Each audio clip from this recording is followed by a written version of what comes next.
Now, take a look at John 8:31 and 32, and I'm going to read what Jesus said here. Really pay close attention. He's addressing these remarks to the people who do believe Him.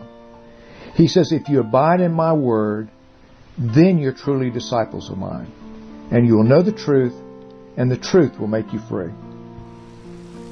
When he said, my word, specifically, what did he mean? Well, I'll tell you what he did not mean. He was not referring to the New Testament. Now, how do I know this? Because every book in the New Testament was written after he died.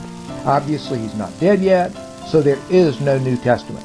He's referring to what Christians call the Old Testament and what Jews call the Tanakh, or the Torah, the prophets, and the writings. And he's referring to them, or it, the New Old Testament, or the Tanakh, as my word people.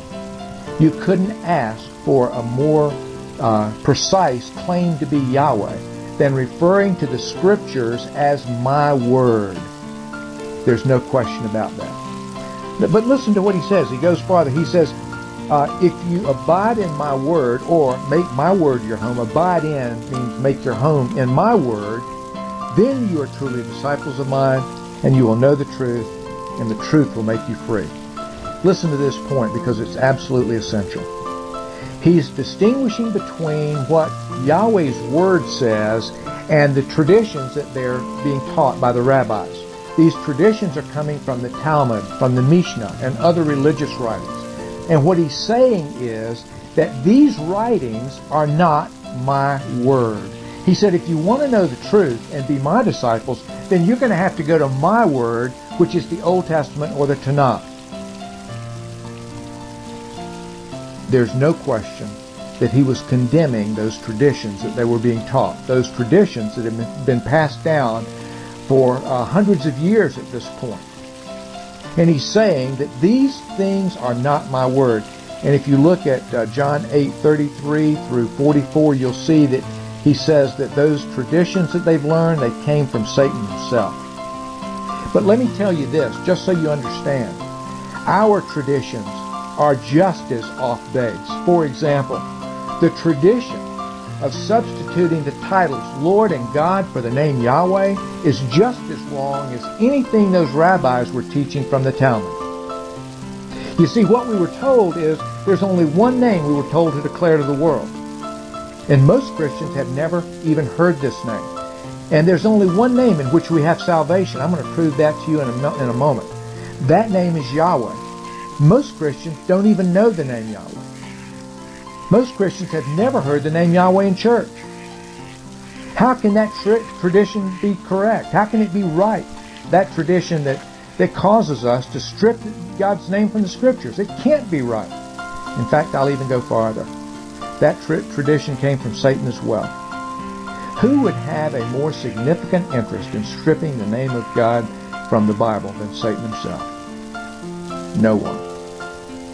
Who would be more interested in people not knowing God's name than Satan himself? If that's the only name we were told to declare to the world, it should be clear that he doesn't want us to know this name. If that's the only name in which we have salvation, and you'll see in a little bit that is the only name in which we have salvation, then Satan would have an interest in us not knowing that name. Let me read John 8:44 to you. This is really quite interesting.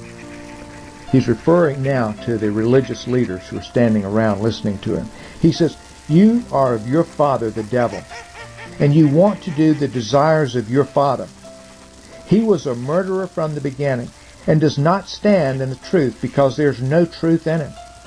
Whenever he speaks a lie, he speaks from his own nature, for he is a liar and the father of lies. People, these traditions which we so casually share in church as if they were from God are just as wrong as they can be. And that's what Jesus is saying here. These traditions are not from him. Drop them. He says, go to my word.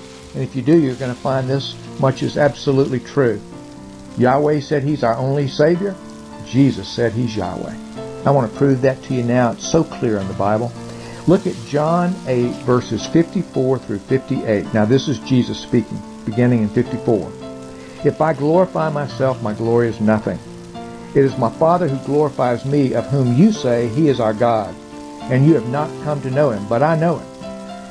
And if I say that I do not know him, I will be a liar like you.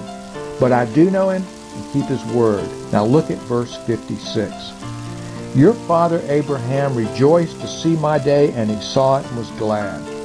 These religious leaders who were standing around, most of whom did not believe him, they were shocked. Why? Because Abraham has been dead for 2,000 years. And he says, your father Abraham rejoiced to see my day, and he saw it and was glad. If they had any doubts about whether or not he was claiming to be Yahweh, these doubts were dissipating. They were evaporating quickly. Someone in the crowd says, you're not yet 50 years old and you have seen Abraham?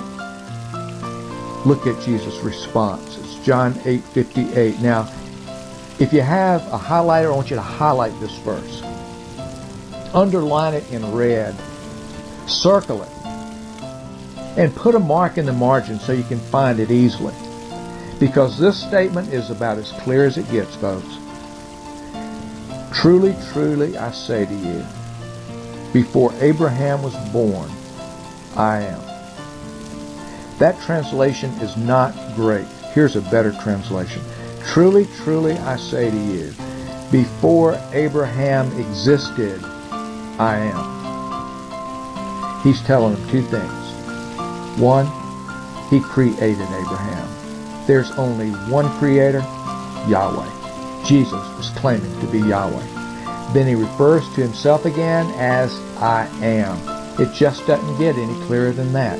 Jesus is telling them he's Yahweh. He didn't use the name Yahweh because if he had, he would have been tried for blasphemy prematurely. But eventually he will be tried for blasphemy and be convicted. Folks, I told you a few minutes ago that there was a group standing around him that did believe in him, that he is Yahweh. There's another group standing there that doesn't believe him. And so the question is, did they get the message? Well, look at verse 59 and you tell me. John 8:59. Therefore, they picked up stones to throw at him. Yeah, they got that message. It was crystal clear. He had claimed to be Yahweh. Now listen to this, people. Jesus said he is Yahweh. Yahweh said he's our only Savior. How could it be any clearer than that? And given the importance of salvation and the importance of knowing the name of God, how could it possibly be that this name has been stripped from the Bible? How could it possibly be that you almost never hear the name of God mentioned in church? People, the only explanation that makes any sense to me is that Satan has a tremendous sway in this matter. He has deceived many of us. He's covered our eyes, veiled our eyes so we can't see. People, it's time for us to remove the veil and see. We have one Savior, and his name is Yahweh, and the person you call Jesus is Yahweh.